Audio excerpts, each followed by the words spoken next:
Mistplay rewards you for playing games through the app. But several common mistakes can stop your progress from tracking correctly, or make your rewards take longer to earn.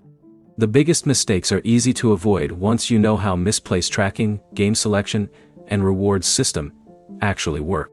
By the end, you'll know which mistakes to avoid when installing games, earning points, and redeeming your rewards.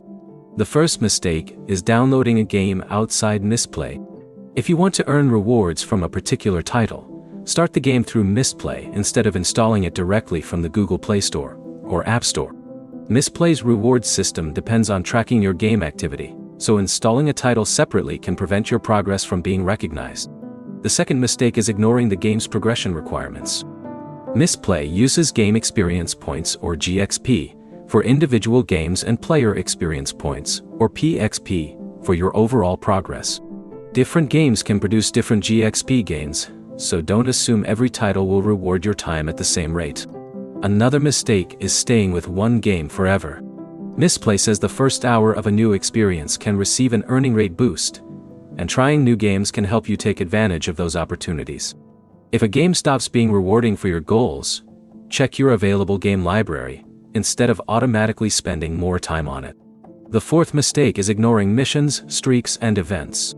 Mistplay offers daily activities, limited time events, sweepstakes, and other opportunities that can add rewards. Check the app regularly so you don't miss an offer that's currently available to you. The last major mistake happens when you're ready to cash out.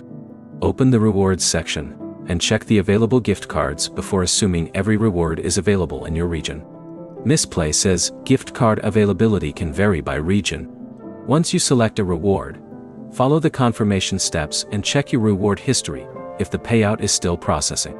So the main mistakes are simple: install games through Mistplay, pay attention to progression, test new titles, check available missions and events, and verify your reward options before redeeming. For your next session, open Mistplay first. Choose a game from the app, and confirm that your progress is being tracked before putting serious time into it. If this fixed the confusion around Mistplay, like the video, and subscribe for more 2026 app guides.